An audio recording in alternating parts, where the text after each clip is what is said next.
I designed Chainsaw Man out of fears. At first, we have the baby fears, insignificant. Next, we have the bigger baddies, 4 horsemen of the apocalypse, control, war, famine, and death. And then we have the big boys, primal fears, darkness, aging, falling, etc. Devils are formed through both the human and devil subconscious and conscious understanding of fear. There is levels to it. The more fear one thing has, the more powerful it can be. However, you go into murky territory when you get into the subconscious. Stuff like darkness, aging, and falling isn't actively nor consistently feared among humans or even devils, but because it is a primal fear, something that is within your DNA and also woven between other fears, they are considered the most powerful. What if we took it a step further?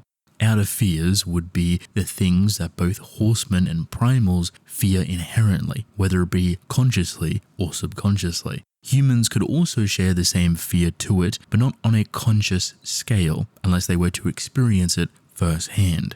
This is chaos, and you might find a quick familiarity. A lot of interpretations of outer beings or outer gods come in the construct of concepts, the literal embodiment of concepts that uphold the structure of not only Earth, its inhabitants, but the world, the story, operation, and machinations of design. Chaos is pure, utter destruction. That is its only purpose. A lot of the times it's represented through fire being a great conduit of utter destruction. And while there can be beauty in that destruction, the idea of chaos being an out of fear means that once it starts, it will never end. You can't just put it out or stop its chaos. It will consume everything. Depending on the type of purpose that you give out of fears, this can change rather drastically. Primal fears are rather personified, so we should personify an out of fear, right? Chaos would seek to destroy everything, which makes sense. But for personal gain, not necessarily. Perhaps more it is of their being that they have to do this thing because other things are standing in their way. They think chaos is the order to everything. This is what I call the incomprehensible, very original, someone that I would consider being neutral. The incomprehensible is exactly how it's described, a incomprehensible being, but its purpose is unknown. Really, this would be some sort of amalgamation of anything and everything or nothing at all. On a very conceptual level, more of like a something. You may be able to perceive it, you may be able to speak with it, but whether you could comprehend it? I don't know. There's a fear in the incomprehensible because you don't know, and you could never know. You could spend tens of thousands or millions of years, you could make deals with other devils to try and understand this thing, but you just never could. And I think that irritation of never understanding the incomprehensible would be rather fascinating. I imagine them to be rather a torment or a tease people that it shows itself to. Almost like you would drive people mad with them trying to learn what the incomprehensible is. A more grounded one could be reality, but not one-dimensional. You would have to take into consideration all of the factual evidence of every single dimension, every single sort of timeline, and the reality of how potentially all of those things function. I imagine this being to be almost like someone you would ask questions to, because they are inherently factual. Reality would supply you with answers that could be incomprehensible, stuff that you wouldn't understand. But if you were to boil it down to, let's say, the human experience, what you could understand in that human reality, perhaps you could find very valuable and important knowledge. Reality can be scary when it comes to the overwhelming nature of what the world represents and its evolution. If something is constantly evolving due to different laws or concepts or ideas being erased or moved around or evolving themselves, then the reality of those facts also has to evolve. I guess a way you could view reality is just a person with a checklist and has everything in order of what the world is and isn't. I like this one, cosmic fabric, or the cosmic web. Might sound familiar.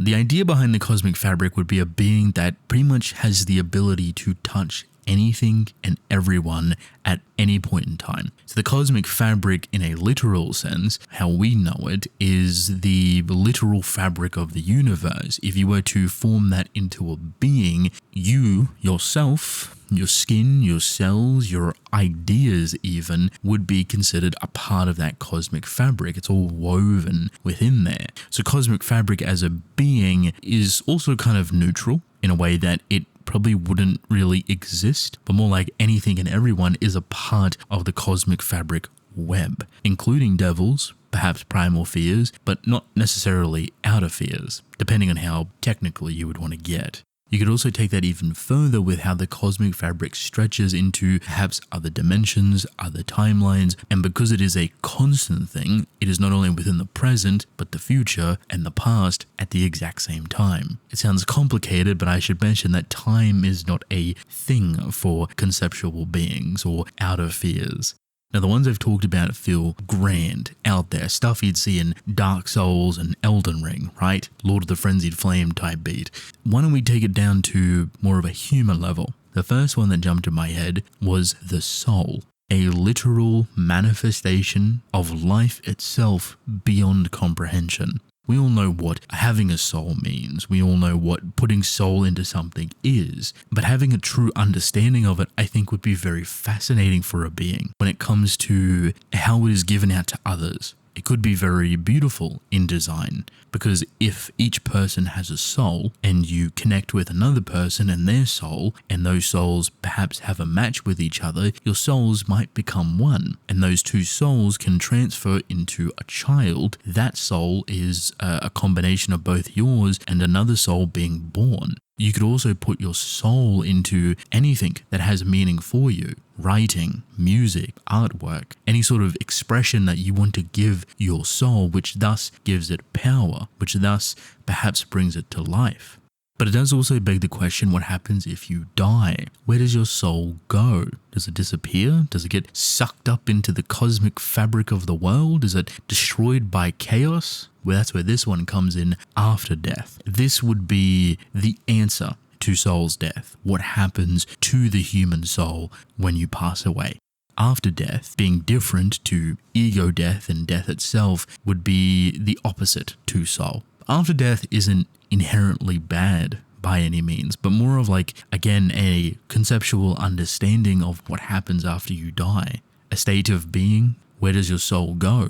Where do your memories go? Where does your being of existence go? Is there resurrection? Is there an afterlife? Is there a limbo? Is there a time period that you have to wait? Can you just be born instantly back into the world? After death would be the very small slice of attachment to the human experience after they pass away, the complete unknown of what happens in there. Lastly is one that you might actually know about and is kind of in the story already, and that is reset. Arguably the most scariest, powerful, conceptual idea for an outer fear. Reset would be considered a balancer. If chaos is pure destruction, reality is kind of like order in a way, reset would be the sheriff that keeps things under control. Sounds familiar, right? Who's a character in Chainsaw Man's story that has something similar? Chainsaw Man, of course. Denji, Ponchito. The ability to erase things changes the balance of the universe. Currently within the story, death itself has been erased, and that sparks many problems because death is needed for the world to function, for humans specifically to function. And if humans cannot evolve around the idea of death, you have a problem. So in a way, Denji being erasure and having the ability to balance certain concepts or ideas to navigate and make the human experience better also has the ability to completely destroy and annihilate both humans and devils off the face of the earth if he erases concepts that are too constructual to the experience of life. Reset would be the father of that, the big granddaddy. If things got out of control, if the world got out of shape, if too many pieces fell out of the puzzle, Reset could come in and balance everything once again. If you take it even further, it'd be interesting because some way, shape or form, Reset can actually rebirth concepts that may be erased or disappear, killed or whatever it may be. So if the world needed death for example, death is gone, somehow reset takes into consideration what has vanished, even if it is erased and forgotten by absolutely everything,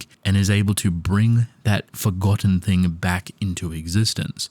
It gets a little bit more difficult to describe if you're talking about other outer fears like, let's say, soul or cosmic fabric, because I don't know what a world would look like without cosmic fabric weaving through everything, or humans without souls, or chaos being a natural order that has to take place for the world to find balance. A mixture of good and bad makes the world go round.